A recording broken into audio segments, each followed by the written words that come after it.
Okay, this is a complete departure from anything I've been doing. I've been advocating and surviving it, and I need a break.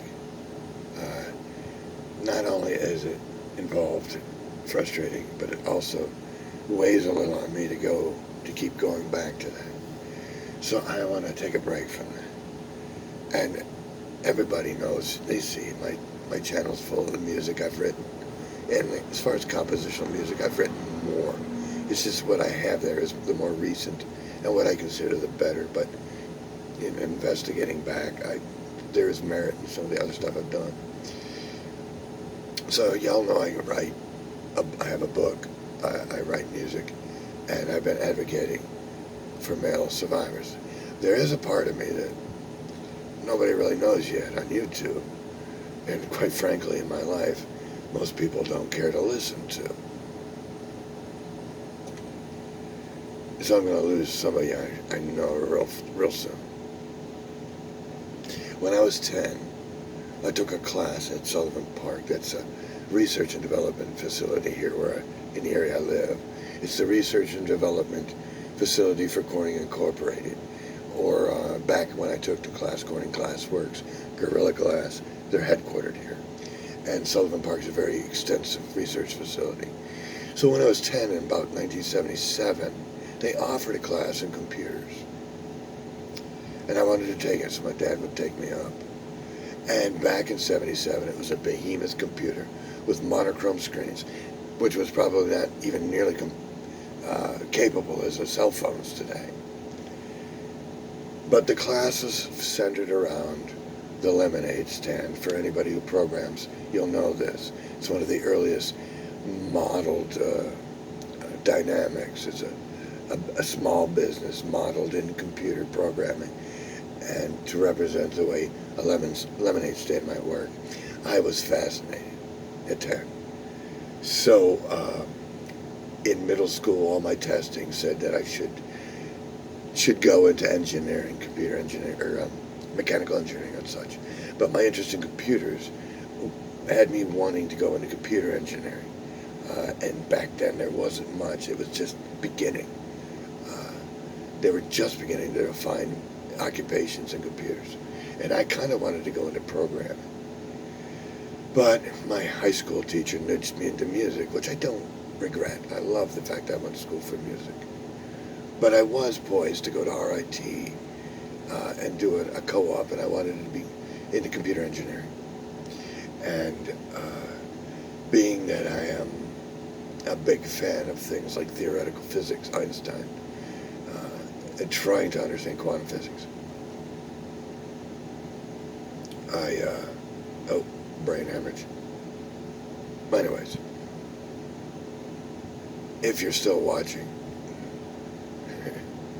So anyways, in 1992, I took an interest in artificial intelligence computers.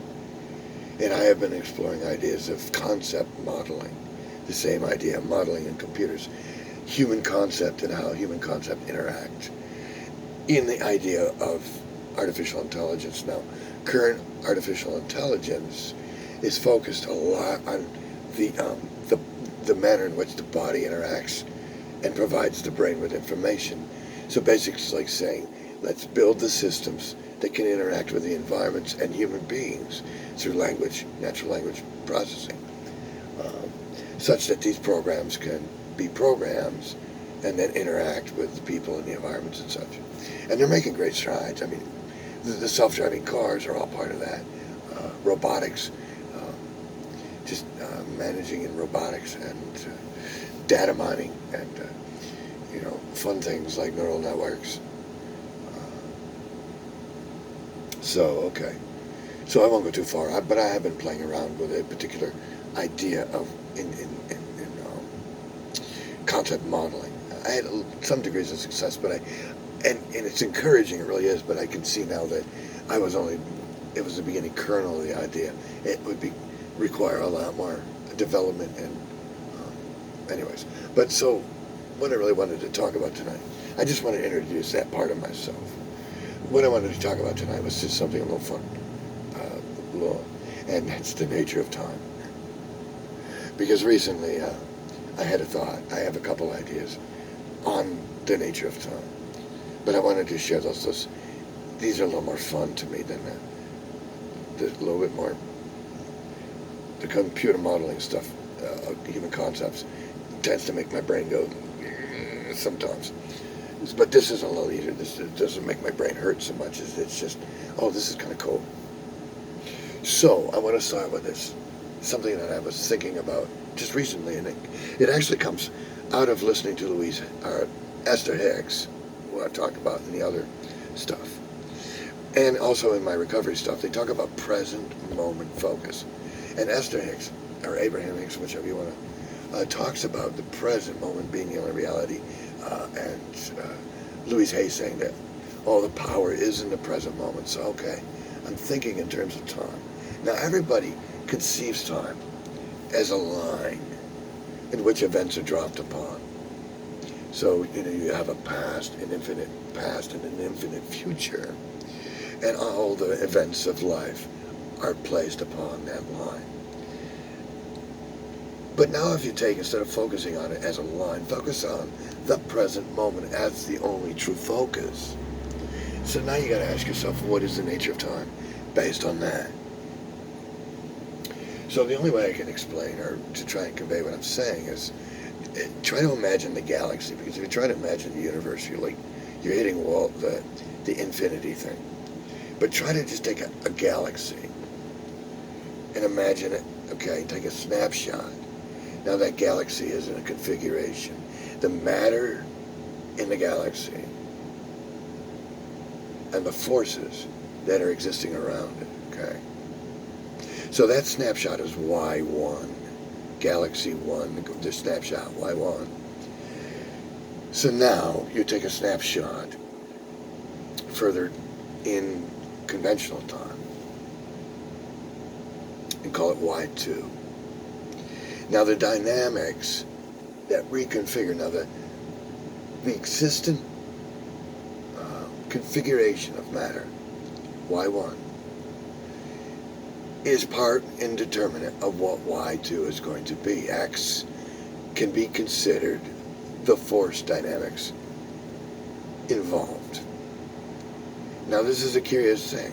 See, you take Y2 now equals X interacted with Y1, which is really a manner of the fractal, of a fractal.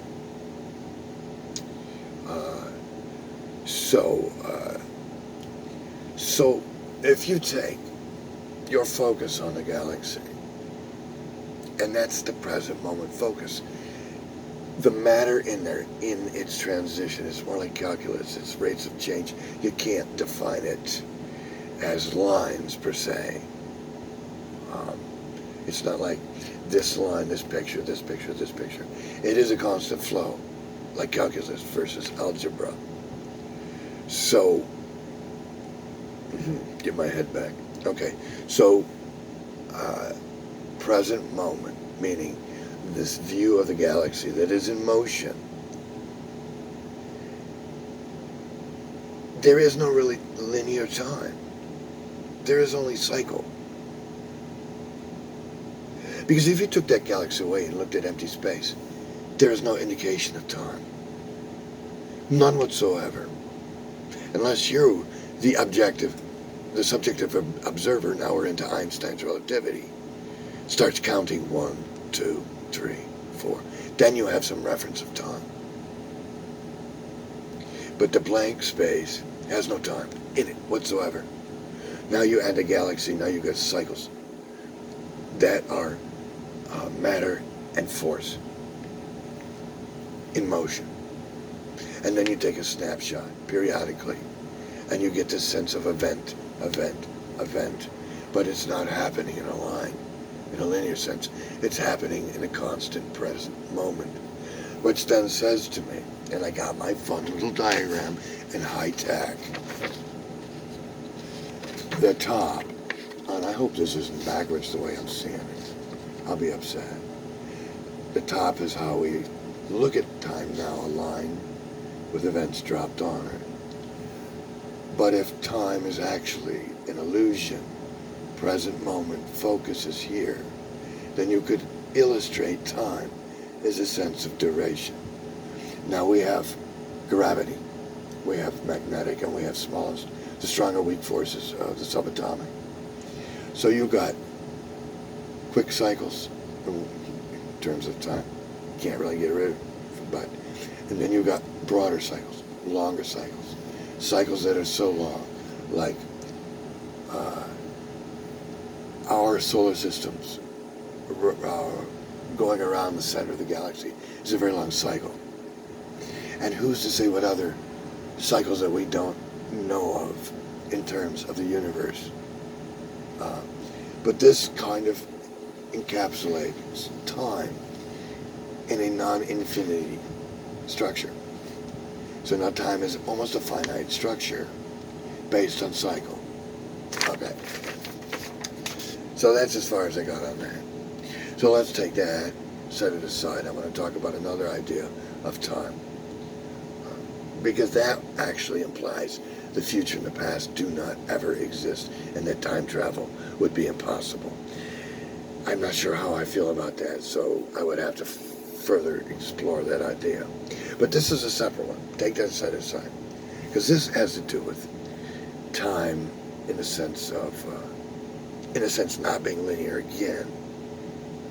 But let's look at it from the subjective point of view of the individual. You're born into this world. From the moment you're born in here, you're making choices. So, according to things like Seth material and a couple other things I read, I can't remember what, talking about the validity in choice. So let's say, arbitrarily, you have a point in your life, you're going to make a choice. Let's say you have 3 options, A, B, and C. You choose A. So now you are living this branch of your existence through the branch of A. But let's say that the choices of B and C are equally valid. And just because you, the consciousness that you know yourself to be right at this point, chose A, doesn't mean that a larger part of you didn't also choose B and C. So now you got this notion of your existence being this seed of being born and then branching out into this almost infinite bush of choices, wherein each of the choices that you did not make are equally valid to the ones you made. 2 things on this. First, let's go with the idea that after you die and you enter into the larger sense of who you are and what existence is, who's to say those choices you didn't make are equally valid to your experience and that you can experience them as though you did live them? It's just that you made this smaller conscious choice to go A. Okay. That's an interesting idea. Now keep the concept of the bush. Now let's talk about time and time travel. If time, in the sense of what I've just talked about, is an infinite sense of choice. They talk about parallel universes. That's the same idea. Every time you make a choice, it creates a new universe to parallel the differences. And there is a you that's just as valid in the one as the one you are conscious of here. As Seth talks about multiple presence, multiple yous, multiple focus. It's just that you, the one that you know in this brain body, is focused on the one that made the choice that brought you here. So now, when you talk about time travel, so now let's back it up to the more simplicity of what they talk about time travel. So if I got a time machine and went back into the past and visited myself, it would not change the world I came back to.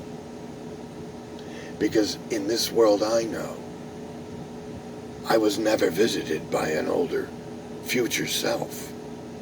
So in doing that, visiting my younger self in the past, I am automatically creating a new branch of time.